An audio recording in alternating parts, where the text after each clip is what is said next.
Constructing your life is about much more than just building a bank account. Each week, join real estate entrepreneur and mindset coach Austin Linney as he interviews guests who are constructing their dream lives and impacting the world around them on a daily basis. If you're an entrepreneur or wanting to start a business, or you just want to hear motivating stories of how others have overcome the odds, you are in the right place. And now for your host, Austin Linney. Welcome back to Construct Your Life. This is Austin Linney here. I haven't decided if this podcast is for the people or for me and you, because we might just go, who knows where we're going to go. I know. Right? I know. I got introduced to you by Mr. Mark Simpson. We're both in the real estate space, but really we've spent more time talking about life and just things that we can do to better this world, to leave it in a better place. What I want to do here first, Judah, is get you to tell everybody, who you are, a little bit about yourself, and then we'll kind of get going from there. All right. I'm Judah Swagerty. I'm the co-founder of B&B Amplify. We are a brand marketing and automation company for real estate professionals.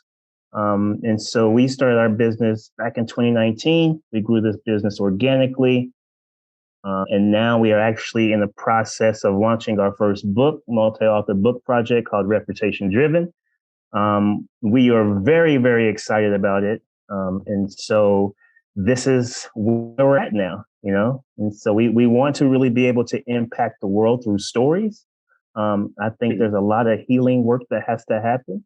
I think the best way that can happen is through stories and through the experiences of other people. And so, this is how we connected. And this is why now, through divine timing, right, we are on this podcast. So it's a little bit about me. Yeah. Well, one of the specialties that me and my business partner specialize in is stories, right? The story that you tell yourself. And it's been a theme today on the meetings. The stories that you tell yourself can either uplift you, or they can negatively affect you. Yeah. And, so many people I've met, I'm sure you have too, that are successful, but yet they're so unhappy still because of past stories. And I think what a lot of people do, especially type A's, is I think they try to out-earn their problems. That makes a total sense. Yeah. I think you're right because, we haven't been able to have, the freedom or the luxury, most of us, to really understand how to heal ourselves. The body, when you cut your arm, it automatically begins to go through the healing process. But when it comes to feelings, now feelings is a different story, right? Feelings are, you really got to be able to tap into the emotional intelligence of who you are, learning to let go, learning to allow the processes to work in its favor for you. And I think a lot of times we don't know how to do that. Many of us. I think a lot of times we don't know how to just trust the process, lean on other people for support. I think we live in a culture nowadays where we feel weak and feeble if we ask for help, and so that's got to change. And I know as men, we have a harder time asking for help, especially when we're dealing with emotional pain.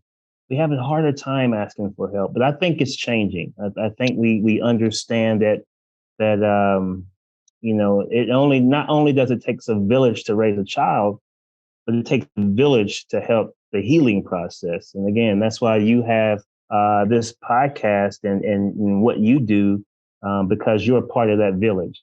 And your message is a healing message in and of itself. So applaud you for that. And I had a chance to watch some of your interviews, and I like the work that you're doing. So, keep that going, brother, for real. Well, what's interesting about in business, right, as your team is growing, as a CEO and as you hire on more people, you have to change or the business will suffocate you. Like you have to learn to let go. You have to grow as a person. But the same could be said in your personal life. It's the same lessons are hitting you constantly over and over again. You know what's the great thing about men, especially 30 to 40-year-old men? This is my favorite thing because I do this on a daily basis. They think they're so sneaky with their patterns.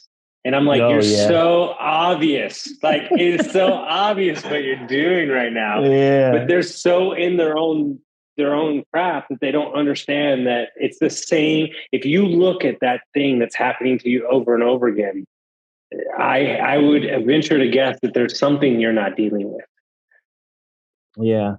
You know what? It's a lot of, again, like you said, those past stories. What would be, in your experience, what do you think is a good personal strategy? And because I know your story. I'm sure your audience knows I'm sure you've shared it. And that's an amazing story. The way you've been able to make pivots is very inspirational. In your own experience, like, how do you feel like what we're missing as men, not just as men, but just as a society, all together? Men, and I'm guilty and still learning every day, men have an ability to, for lack of a better analogy, feed everybody else. I'm going to go make the money. I'm going to put off my health. I'm not going to I'm not going to relax. I'm not going to go play golf because it's more important that I'm not going to do things that I like. I'm going to make sure that my wife's taken care of and the kids and we have a house and that's great. But you can't pour out your cup from an empty cup. And, after this interview, I'm getting a massage. And because I'm a coach, I take on a lot of energy, but I didn't do this for years. It's only in the last 9 months, a year. That's not an option for me anymore. Like, it is my hour and a half to like reset, close some loops. But here's what I know about myself. And Gary Vee said the same thing. I am more responsible to handing my money to somebody and saying, I'm going to do this than if I just did it myself. And so instead of beating myself for being that way, I can just set my life up where that's something that I do. And for me to be a better coach and a better person, I need that recharge. And the number one thing I see in men is I'm just going to go 90-0 until I break everything. I break my spouse. I break my employees. I break my body. I'm not going to care about my health because when I make $1 million, then I'm going to stop and smell the roses. But what you don't understand is those habits are so ingrained at that point that you can't stop. And the goalpost always does move. And so really it's about giving yourself permission to not have the answer. I like that. Giving yourself permission to not have the answer. You know what? And it goes back to what you were saying about the cup. One of my favorite passages or scriptures is, you can't pour new wine into old wineskin, and you can't, like, we have to be able to see past our own self-limiting beliefs. And what we did this week is I was out of town for a work conference, meeting with people. My other client, my other business partner was out of town doing some stuff for his other coaching program. And then my other one was playing golf all weekend with a friend. So nobody talked business for three days. We've been going hard for like 8 months. And everybody's like so much more relaxed right now. Like everybody's so focused. And sometimes you can press that force too much. And then it becomes, I don't like this. Do you know how many entrepreneurs, I'm sure you've said it to yourself, why am I even doing this? Yes. Why did I even start this? You forget why you even got started in the first place. And that's something I was just speaking with a business consultant a few days ago, and she was helping me work through some things. And I was asking myself in that conversation with her, hey, why did I start this book project? Because it's put a lot more pressure on me. And I was telling my wife, like, man, when this is done, I just got to relax, recharge for like a week. We got to go somewhere and do something because, like you said, like, it's just, you're hearing stories. I'm hearing stories every day. And these stories, they start from when I thought I was nothing, I had to make a pivot. And now I'm becoming something, or I am that something. And so you take on a lot of that energy, and it's like, man. And then you got to maintain a business. You got to maintain a family. You know, I have 5 children. We homeschool, so we're prepping and getting ready for the new school year. And so there's a lot of pressure, and I'm really active in with, you know, and engaged with my family. So I feel like a lot of times I'm spread thin, you know, but again, I have to remember why I do it. It's the bigger picture. We want to be able to impact people to where we can give people homes that are living on the street. We want to be able to feed bellies through I would like to do expansion of what my grandmother's food ministry is all about. Her church feeds about 30,000 people per year. So I would like to get that to 300,000, you know, people per year when it's all said and done. So, you know, you're allowing different aspects of the business, not the business, pardon me, to be your metric for success. Yeah. Not the money that you're bringing in. Because what I've studied, right? I've interviewed multiple people, and when they lose it all, they're not upset about the cars. They're not upset about the house. You know what they're upset about? Yeah. Has my community, what I am in the community, has that lost faith? Mm-hmm. And so what does that tell you? Oh, they were identifying with the wrong metric in the first place. Dude, 5 years ago, I was an overweight, unhappy, in a bad marriage, in a shitty career, alcoholic.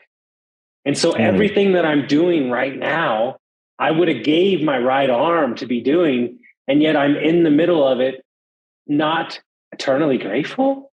How many of us do that? We do. I rode on a private plane Friday with a billionaire from Vegas. Like, I mean, come on. Like, I mean, dude, my 21-year-old self would be like, let's go. So, you know? Yeah. It's like, but we become so conditioned to like, oh, that's just the way it's supposed to be. Or is me helping my client's father, who's 52 years old, get sober from alcohol to restart his life, is that more important? And that's where you and I jive. I think so. It's we might get lost in a success ladder, but we can always bring it back to this is bigger than us. Yeah. Yeah. No, it's much bigger than us, man. And you know, I love the way you've been able to make those pivots, because again, your story is very inspirational, and you should be every day laying down with the basis of gratitude. I mean, look what you have been able to do, Austin. And anybody that, you know, knows your story should be applauding you right now, you know, and should be looking at that like, hey, if he can do it, I can do it. And that is the case. That is true. If you can do it, I can do it. If I can do it, you can do it. You know, it's just about us understanding like who we are. We got to ask those questions. Who am I? What is my purpose? You know, why am I here? These questions are very important. And I think a lot of times we don't give ourselves the opportunity to even ask those questions. And then if we do ask those questions, are we going to like the stories that come up? You know? So yeah, I travel a lot. You know, we live in an RV. I've been to almost every city in America. I've studied all the religions. I grew up Catholic. I grew up Baptist. You're African American. I'm white. I spent most of my life next to Hispanics in the restaurant hotel business. Very familiar with Europeans. I've spent time in Europe. So I'm you know, I know all people, religions, this city, that city. My number one hope is that you would all wake up and realize that we're all the same fucking person. Yeah. We all hurt. Yeah. We all love. We all dream. And we all really, at the end of the day, want our neighbor to be better. Now, what we're sold is that we're all different. This city's better. This place is different. And if you would realize that we all really want the same thing. Yeah. Then you would realize that you can connect with said neighbor, and as a community, we can rise up and affect change in a positive way. We can. And you're right, man. I was talking to a young man the other day. Well, he's probably around my age, but we were talking about just the physics of the human body. And if I can't see myself in your, like Austin, when I'm literally looking into your eyes, right? Creation is so magnificent. When I'm looking into your eyes, I can literally see the reflection of myself bouncing off the moisture of your eyes, right? And so to me, your eyes are reflections. It's like a mirror. And, when I'm able to do that and when I'm able to look deep to see my own reflection, I'm not going to do harm to self if I'm not going to do harm to you. So it's like, we got to be able to see ourselves in each other. Like, I got to be able to see myself in you, and you got to be able to see yourself in me. That means I got to be able to love myself enough to see myself in you, to love you even if I don't know you. So I don't have to know you to really fall in love with you. You know what I mean? Exactly. One of the greatest exercises I've ever heard in my life was from a yoga retreat my friend told me. And I almost I got up and I walked away because it was one of those moments where it's like everything made sense. So here's the exercise. You write down 3 people that you admire that you view as great people, and you write down their names, and you write down 10 qualities that they have in them that you inspire to be. And so you do all that. And then the person that's leading the workshop says, now I want you to cross out all 3 of their names, and I want you to write your name above it. Because the only way that you would be able to see those qualities in them is if you had them within yourself. If anybody is listening to this, right, they need to pause. They need to pause this right now to actually do that exercise. That is awesome, bro. Like that. You know how powerful that is? That is so powerful, bro. I never even heard that exercise. I'm going to actually do that because I don't think there's a level that we can get to where we need to stop doing that. You know what I mean? Like, you probably still do that exercise, just to remind yourself. Well, think about it this way. When I send my employees or people that I coach and they go to an event, right? They go to a real estate conference or a marketing conference, or they hire a coach that's not me. I say, what is it that you think that I'm asking you to get out of that? Well, I need to learn Airbnb. I need to learn marketing. No, not even close. Why? I need you to look at the person that has the 1,000 units, the $10 million marketing company, and I need you to know that they are no different than you. And when you get in rooms like that, you've been in rooms like that, I've been in rooms like that. The guy that just flew us on the plane that's a billionaire was wearing jeans. He started from nothing. Yeah. Realizing that we have to take people down off the pedestal, and we have to put ourselves up on the pedestal. And we have to say, you know what? We have to ask ourselves 1 question, 2 questions actually. Why not me? And what if it goes right? And I would like to add another question. Why not now? There you go. Now you got all the components in one place. Yes. Perfect. Because the best time to get started is the present. The present is the gift. Because I can only foresee, right? I can only foresee my future, but my future is happening now. You know what I mean? Like, my past is in the past, but my past just was 5 seconds ago. And so another thing too, I like to also look at it like when I come into contact with people like you, Austin, I like to savor these moments because this is my history. This is the timeline of my existence. And I'm engaging with you and sharing with you on an intimate level to where, like, these are our moments. And we're going to share this moment with those who choose to watch and who choose to listen. But this is our moment. And forever into my life, my future, you're going to be here, stamped. Your presence, your soul, your purpose, the mission, everything that you're sharing is here, stamped forever. It doesn't leave. It doesn't go nowhere. And so I have to also look back on these experiences and be like, okay, all of these great people who came into my life or sort of like the steps of the ladder. You know, they're helping me get to that pedestal that I want to get to. I just got to learn to lean on them, step on them, not in a way to where I'm stepping down on them, but utilizing them in such a way to where it's like, man, his story was so helpful. There's something that he said that resonated. You know, there's something that she's doing and how she's engaging her child. I need to be able to take that and engage my children in the same way. You know, it's sort of like how I think of it like, you know, when it comes to parenting, I always like to tell myself I love to nurture like a mother and discipline like a father. Now, what does that mean? Because a lot of times we may talk about disciplinary actions as a father being like hard and strict, but no, man, it's really mimicking the behavior of what you see your mother doing in terms of her nurturing, because you were nurtured. You know, the man does not, you know, he's got to be born from his mother. And so when he's born from the mother, he's nurtured by the mother. He's being nurtured as he's growing, but there's also that capabilities where we need to be able to take a step back as men and say, man, I have the ability to do the same thing. And I think that's where we're kind of missing. I think that's where we're missing. You know, when you're talking about, you know, when you're talking about us as human beings, going back into our old stories, that starts with childhood. Like at the end of the day, it's like, where do we learn to really allow these forces not to affect us? You talk about what we're sold. You know, there's got to be a time where we have to be able to not allow these forces to affect us.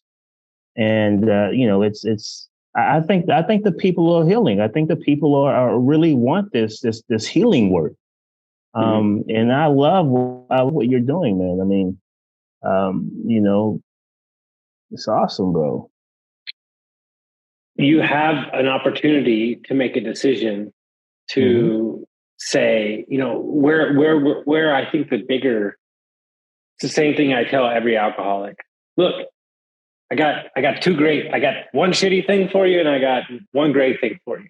One, your life is a fucking train wreck and you're a nightmare.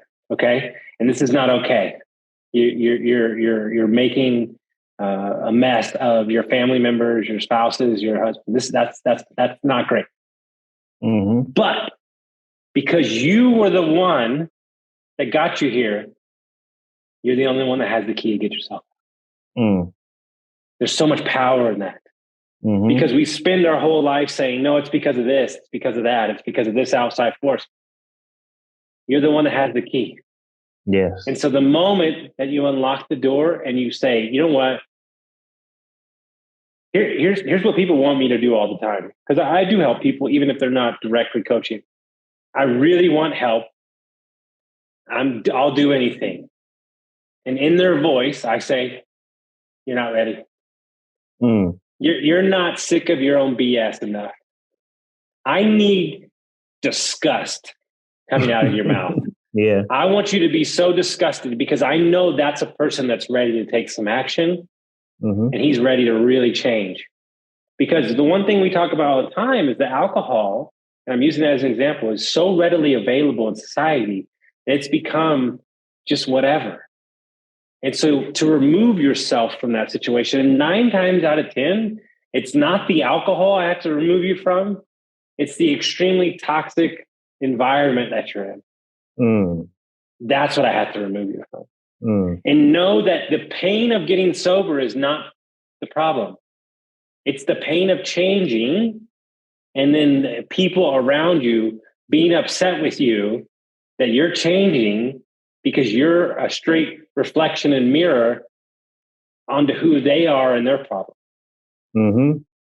We're a herd mentality. The moment you try to break away from the herd, they're going to try to keep you there.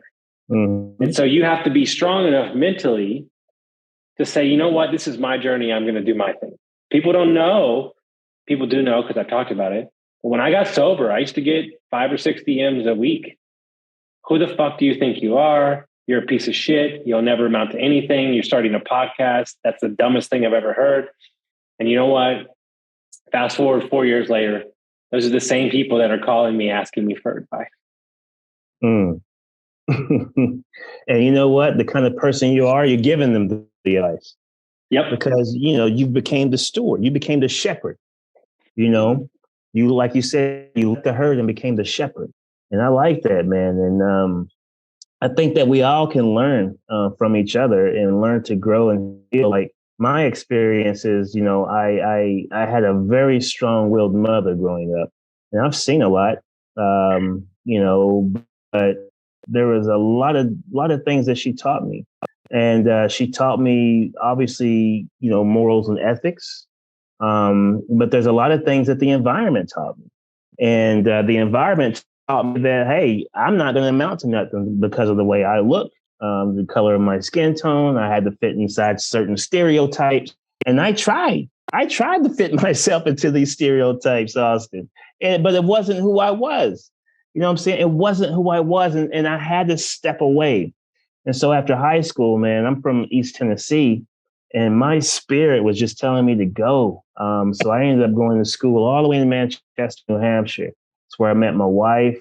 You're hold on. Only because I'm familiar.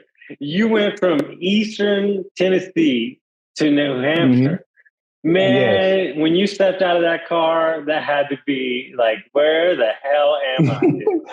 Bro, I was scared to death, man. I didn't have no family. I didn't have no support system. I had these 2 big trunks, carrying them off the Greyhound bus with all my, clothes in them and everything. I had to make new friends. I had to trust people. I had to trust myself. I had to find people who I can identify as family members. And there was a few groups of guys, man, that really took me in. And it was really phenomenal. To these people didn't know me. We were college buddies and basketball, teammates, but they didn't have to really make me feel like I had family. And these brothers, 2 brothers, man, they made me feel like I had family, and they introduced me to their family, and so I felt like I had family. And so that's that village mentality. But had I not allowed myself to expand, Austin, I don't know if we'd be sitting here, because that was my first, like, I have to change my environment. I have to get out of East Tennessee. I cannot be anywhere near here.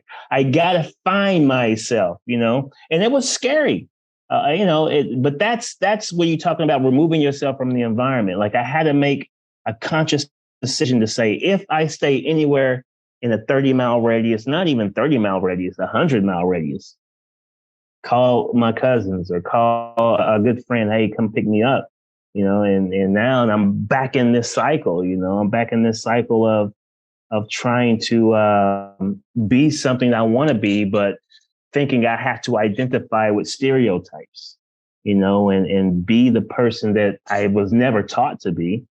And so that was a real struggle. And, and when I first had my son, he's 19 now, that's when I started to really look into, all right, this is, I got to make other kind of pivots. So I started I didn't have a lot of great influences. So I had to find these influencers through the authors of books. These authors became like my coaches and mentors. I couldn't afford any. Reading books by Jim Rohn, Les Brown, Brian Tracy, Anthony Robbins, all these people, Zig Ziglar. And then that led me into thinking more business philosophy. And so that led me to studying internet marketing from Frank Kern and of the worlds back in those days, Corey Rule, rest in peace, man. He taught me a lot, just learning through his material. So, it's taking those steps, as you said, taking those steps. I threw myself in the party scene. That's just,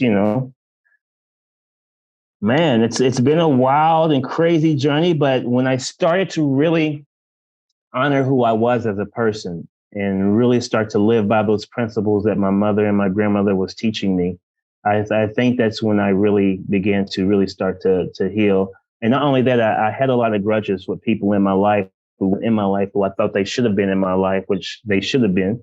And I had to forgive. I had to forgive these people. I had to forgive them and create new relationships. And I think that's a big part of it, forgiveness.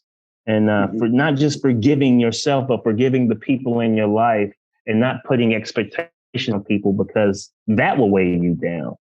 Only thing I expect is kindness and love. That's really all I expect. I don't expect nothing else from anybody except kindness and love, because that's what I'm going to give. I have enough love in me, I can give it, but I have to be able to love myself in order for me to give love. So I think that this is where, the people are headed. I feel it, man. I feel it in my bones that the people are ready. We see what's happening in the world. We talked about this on our phone conversation. Like, we don't even really connect with Earth anymore. We don't really realize like how powerful the plant kingdom is. Without the plant kingdom, you and I wouldn't be sitting here. You know what I mean? Like, everything is interconnected. We got to be able to take our shoes off and plant our feet in the soil. We got to be able to just immerse our hands and feel the earth and give it thanks and give it love and give it praise, because the earth is who we are. We're one and the same. And so, we got to start seeing that. You talked about this. We got to stop seeing ourselves as separate. I am you, you are me. I got to be able to see myself in you. You got to be able to see yourself in me. We got to be able to see ourselves in creation, And so, very powerful stuff, man. Very powerful stuff. I really hope and I really pray that that we continue the message, we continue the mission work, which I know that you will. I'm hoping and praying that that you stay safe, and that your time upon the planet Earth is fulfilled by your mission and your purpose. That you continue to do what you're doing. But I believe, bro, that we are there, man. I believe that the people are ready. And here you are showing up to deliver, to be the shepherd. I'm trying to do the same. We have people that are doing the same. That the people that you're inviting your podcast show, these are shepherds, and we're trying to lead. We're trying to lead into a new paradigm, to a new way of thinking, which is not really a new way of thinking. It just is. It just is. So yeah. My new thing is attached to nothing, connected to everything. And, a lot of my life, a lot of the disappointments have been attachment to a said outcome or said thing. And I know the universe is undefeated, and it's going to rip and prod me out till I officially just let it go. As my coach would say, let go or get dragged. There's no other way, and I think, the message that you're sharing, the message that I'm sharing is needed. And I was just talking to a friend about this, the overall ability to take in this message that you and I are doing has never been more accepted. Right. You're right. And so it's like, it's kind of that perfect storm over the next couple of years. And my joke is very simple. The same people that have been asking me for advice now and 15 years from now, I'm going to be saying the same thing. Be kind to people, move your body, eat well, drink water, and impact over profits. Like it's never going to change. And so the question that you have to ask yourself is, whoever's listening, what part do you play in this? And when we say shepherd, it could be a shepherd in your family. Yes. It could be a shepherd in your local community. It doesn't need to be the world. Yeah. It doesn't need to be the world. And that's where we talk about, this first book being reputation driven. Because, reputation, first reputation is a mindset, and reputation is doing, not just doing what you say you're going to do, but just being that light, that guiding light. And it starts with family, because it takes families to create tribes. It takes tribes to create nations, and so everything starts with family. And that's why I always reverted back to the mother. Because again, when she is out of order, we are out of order. And I truly believe that. I believe that every nation is as strong as its women. Because it's the woman that gives birth and nurtures child. And so, and as a father, I have to understand that, I lead in a different capacity that my wife would lead, but she gives me that role to play. She allows it. I don't dictate it. She allows me to play that role. And I'm grateful that she allows me to be the father that, that she knows that I am capable of being. And so that I can create the reputation within my family to say, I'm going to mimic the footsteps of my father, my children. I'm hoping that they see how I engage with my wife. They see how I engage with them and with other people. And they want to mimic that behavior because children will mimic what they see. This is just what they do. And so, you're so right, man. We're in a time right now where this is the perfect time to get your message out, to share the wisdom to the world. Everything is so much more accepted now in terms of just philosophy and knowledge and ideas. We have to be able to seize these moments. And I think there is paradigms and major shifts happening. I feel it, and I know you feel it. I know the people listening feels it, or they wouldn't be listening. Like energy attracts like energy, Mm-hmm. So, yeah, man, it's I love a very powerful thing. If people want to find out about your podcast, they want to find out a book, they want to follow your journey, how would they do that? Yeah, so they can go to bnbamplified.com to learn more about what we do. They can also just Google Brands Nurturing Brands podcast. We just launched our new podcast show. We're pretty excited about that. And I'd love to get you on there, Austin, as well, for an interview. I'd love for you to meet my business partner also. Great guy, man. But yeah, B&B Amplify, or you can look me up on Facebook, Judah Swagerty. Yeah, so. I love it. Guys, make sure you go check it out. You won't be disappointed. Send it to a friend, somebody that gets some value from this episode, and we'll see you next time.